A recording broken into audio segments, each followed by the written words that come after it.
Hello everyone, good morning. কেমন আছেন সবাই? আশা করছি সকলে খুব ভালো আছেন। আর আপনাদের ভালোবাসা ও আশীর্বাদে আমিও এখন অনেকটা ভালো আছি।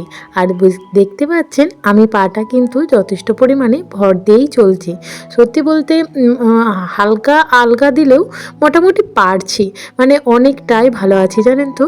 তো আমাদের তো সামনেই গাজন, মানে আমাদের বৈশাখ মাসের 30 তারিখে গাজন, মানে হচ্ছে কালকে আমাদের রাত গাজন, আজকে হচ্ছে ফল। তো সেই জন্যই দেখুন বাড়িতে লোকজনও আসবে, তো সেই জন্য টুকিটাকি কাজকর্মও আছে। আর আমার দিদি অলরেডি চলে এসেছে। তো দিদিকে বললাম তুই চিরুনিগুলো একটু পরিষ্কার করা, আসলে চিরুনিগুলো না প্রচণ্ড পরিমাণে ময়লা হয়েছে। তো ওই জন্য ওকে বললাম যে একটু পরিষ্কার করে দে।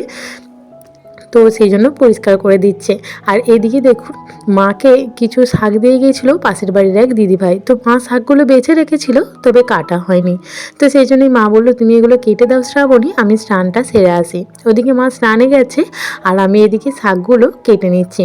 আর শাকগুলো না খুব ভালো, মানে নরম টাইপের। অবশ্য এই শাকগুলো না 2-3 বার তোলা হয়েছে, তারপরে আর কি এই শাকগুলো বেরিয়েছে, সেই শাকগুলো দিয়েছে। তবু কিন্তু শাকটা মোটামুটি ভালো। তো মোটামুটি আমার প্রায় শাকটা বাছা হয়ে গেছে। তো তারপরে আর কি এগুলো সমস্তটাই পরিষ্কার করে ঝাঁট দিয়ে নেব।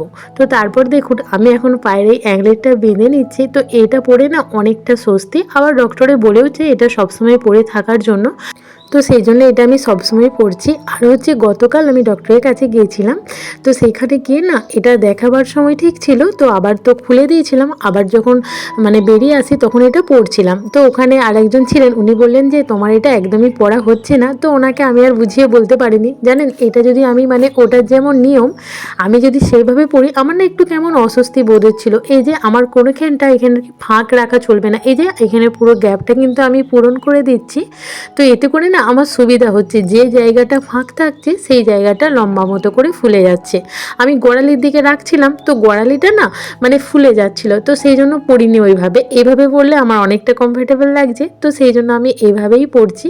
তো আর সবসময় যখন পড়ে থাকতে হচ্ছে, এতে করে আমার একটু স্বস্তি হচ্ছে। তো ভাবলাম যে আমি এভাবেই পড়ি, কারণ নিয়মের কোনো দরকার নেই, কারণ আমার পাটা একটু টাইট থাকলেই আমার একটু বেশি সুবিধা হচ্ছে। আর এই জায়গাটা না একদম ফুলও কমছে না জানেন তো।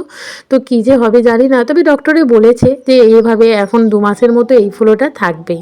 তো তারপরে আর কি আমরা মুড়ি খেতে বসেছিলাম। তো মুড়ি খেতে বসে না কী হয়েছে জানেন, আমাদের যে ওই যে গোষ্ঠী আছে স্বয়ম্বর গোষ্ঠী, তো ওই গোষ্ঠীর এক দিদিভাই টাকা দিতে এসেছিলো, তো সেইটা আর কি হিসাব করে নিচ্ছিলাম। তো সেই অবস্থায় আমার মুড়ির অবস্থা একদমই খারাপ হয়ে গেছে। তো সেই জন্য আর কি মুড়িগুলো ওরকম করছি, তো খেয়ে নিয়েছিলাম, নষ্ট করিনি। তো তারপরে হচ্ছে আমাদের গাছে আম হয়েছে, চলুন আপনাদের সাথে শেয়ার করি। ছোট্ট পাড়া গাছটার কয়েকটা আম ধরেছে। জানেন গতকাল প্রচণ্ড পরিমাণে ঝড় বৃষ্টি হয়েছে, তবে বৃষ্টিটা অতটা হয়নি, ঝড়টা প্রচণ্ড পরিমাণে হয়েছে।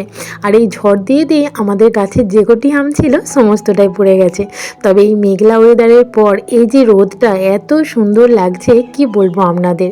বিশেষ করে গাছের পাতার ওপরে সবুজের ওপরে যেন আরও বেশি সুন্দর লাগছে, তাই না? তো চলুন, আর কয়েকটা আম ধরেছে, আর কটা আম আছে আপনাদের দেখাই। এখানটা করে আছে সামনেটাতেই 3টে, তো আমি এখন একটা পেরে নেব, আর ভেতর দিকেও কয়েকটা আছে। তো সেগুলো এখন পারবো না, এই রাস্তার ধারেরগুলো এখান থেকে একটা নিয়ে নেব। মা বললো যে আম ডাল করবো, তাহলে একটা আম পেরে নাও। তো আমি মাকে ওই জন্যই ডাকলাম যে কোন আমটা পারবো, যে একটু দেখিয়ে দিন। তো সেই জন্যই মা এসে আমাকে বললো এই দুটোর মধ্যে একটা তুলে নাও। তো আমি বড়টাই তুলে নিলাম। তো এটা এখন তুলে নিলাম, বেশ সুন্দর লাগছে দেখতে, তাই না? বিশেষ করে নিজেদের গাছের পারতে যেন একটু বেশি মজা লাগছে। তো ছেলে পারবো বলছিল, তো এই সময় ছেলে নেই, তো এই উপভোগটা আমিই করলাম।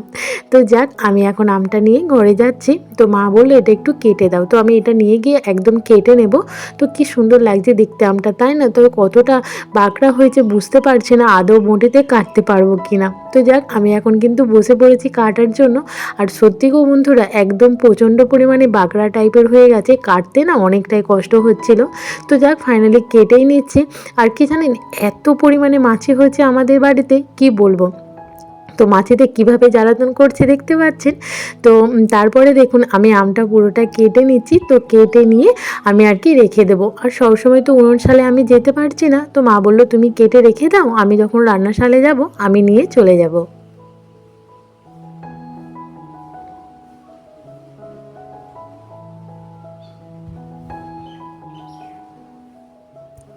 আর আমটা না এতটাই বাগড়া হয়েছে, তার বাগড়ার ওপর থেকে না সাদা সাদা টাইপের সে পেপারের মতো বেরোচ্ছে।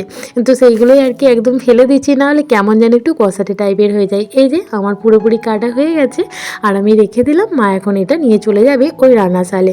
তো চলুন, তারপরে আর কি ছেলে গিয়েছিলো টিউশনে, তো তো সেই ছেলে তারপরে ও আসার পরে ওকে আর কি মুড়ি মাখিয়ে দিলাম। ও মুড়িটা খেয়ে নিচ্ছে আর টিভি দেখছে।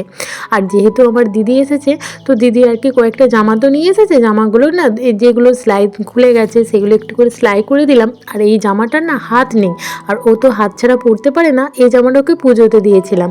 তো সেটা আর কি নিয়ে এসেছে যে আমার কাছে হাত বসাবে বলো। কি করব, কোনো ছিট পাচ্ছিলাম না। তো যেহেতু জামাটার মধ্যে সাদা আছে, তো ভাবলাম আমার কাছে তো স্কুল ড্রেস আছে, তো স্কুল ড্রেসের মানে ছিট দিয়ে ওর হাতটা বানিয়ে দিয়েছি জামার। তো তারপরে আমার হাজব্যান্ড আর কি মার্কেটে গিয়েছিলো, ওখান থেকে আসার পথে সবজি ফল সমস্তটাই নিয়ে এসেছে। আর যেহেতু ফল, তো ফল দিতে যেতে হয়, তো আমার পায়ের অবস্থা তো খুবই খারাপ।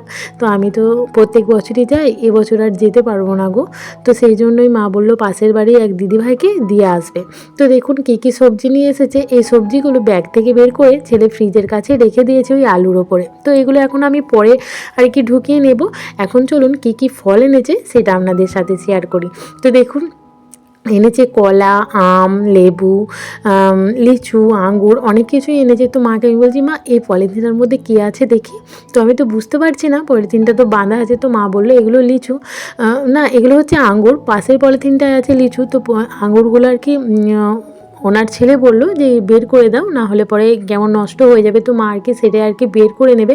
আর আমি আবার দেখাচ্ছি যে এই পলিথিনটার মধ্যে কী আছে। তো এই পলিথিনটার মধ্যে কিছুই ছিল না, ফাঁকা। তো সেই জন্যই আর কি সরিয়ে নিল। আর যে তরমুজগুলো এনেছে বন্ধুরা, কি বলবো, ইয়া বড় বড়। আর তরমুজটা কিন্তু খুব একটা দাম নেয়নি, ওই 15 টাকার মতো কেজি নিয়েছে। তো বেশ মিষ্টি তরমুজগুলো, আর ভেতরটাও না যথেষ্ট পরিমাণে লাল। তো মা বললো দেখো যেহেতু নিয়ে এসেছে, এগুলো আগে বেরোদেরকে দিয়ে আসি, মানে যারা ওই ঠাকুরের বেরো হয়েছে, তো তাদেরকে আর কি ফল দিতে হয়, তো সেই জন্যই আর কি আনা। তো এদিকে দেখুন আগের দিন না বেল আর কি বেলের শরবত করে ফ্রিজে রেখেছিল আমার হাজব্যান্ড। মানে আমি যেই দিন ডাক্তার দেখাতে গিয়েছিলাম, তো সেদিন ননদের বাড়ি দিয়ে হয়ে এসেছিলাম। আর ওদের বাড়ির সামনে না একটা বেল গাছ আছে, অনেকগুলো বেল পড়েছিল, প্রায় ওই 10-12টার মতো বেল আমাদের দিয়েছিল। তো সেটা আর কি শরবত করে ফ্রিজে রেখে দিয়েছিল। আজকে মার্কেট থেকে এসেই আগে আর কি শরবতটা খেলো, ঠান্ডার শরবতটা। তো আমাকে বলছে তুমি একটু খাও। তো আমি না একদম বেল খেতে ভালোবাসি না, তো যাক তবুও জোর করলো বলে একটু খেলাম। আর জানেন ইতিমধ্যে আমাদের কিন্তু ভাত খাওয়া হয়ে গেছে। আর এদিকে হাজব্যান্ডকে ভাত আর কি দিয়েছিলাম, ও বললো আমি এখন খাবো না, রোদে গরমে এসেছি, তো আমি একটু ঘুমিয়ে নিই, মানে একটু ফ্রেশ হই তারপরে খাবো, একদম না হলে এখন খেতে পারবো না। তো ওর ভাতটা তো বেড়ে রেখেছিলাম, তো সেটাই আপনাদের সাথে শেয়ার করছি আজকে কি কি রান্না হয়েছে। মাছের ঝাল, আর মাছ দিয়ে ফুলকপি আলু দিয়ে ঝোল, মুসুরির ডাল, মাছের তেল ভাজা, শাক ভাজা, আর ছেলের জন্য দিয়েছিলাম একটা ডিম সেদ্ধ। তো ছেলে কিছুতেই ডিম সেদ্ধ খেলো না, তো ওই জন্যই হাফটা ওকে দিয়েছি আর হাফটা আমার দিদিকে দিয়েছিলাম। তো চলুন এরপর না আমি সবজিগুলো সমস্তটাই রেখে দিই, কেননা বাইরে পড়ে আছে দেখতে বাজে লাগছে, পরে ব্যবস্থা করে রাখবো। আর এখন যেহেতু পলিথিনের মধ্যে সমস্তটাই ভরা আছে, তো সেই জন্য একটা একটা পলিথিন নিয়ে পুরোটা ফ্রিজের মধ্যে রেখে দেবো। তো সেই জন্য ফ্রিজে রেখে দিচ্ছি। এগুলো কাঁচা লঙ্কা, একটাই আছে করলা টমেটো, একটাই কুমড়ো, আর আছে পটল। এই পলিথিনটার মধ্যে আছে পটল। তো সবগুলোই আর কি ভরে দিলাম। তো পরে আবার ব্যবস্থা করে এগুলো রেখে দেবো, যেহেতু পলিথিনের মধ্যে বাঁধা আছে, ভাবলাম এখন আপাতত ভরে রাখি, তারপরে পরে দেখবো। আর কি হয়েছে জানেন, আমি না ওই যে ঝিঙেটা ভরতে ভুলে গেছিলাম। আমার ছেলেটা ঝিঙেটা বের করার সময় এমন ভেঙে ফেলেছে, কি বলবো, হাত থেকে ফেলে দিয়েছে, দিয়ে আর কি দুখাদি হয়ে গেছে। ওই জন্য বাপিয়ে একটু বকা দিল।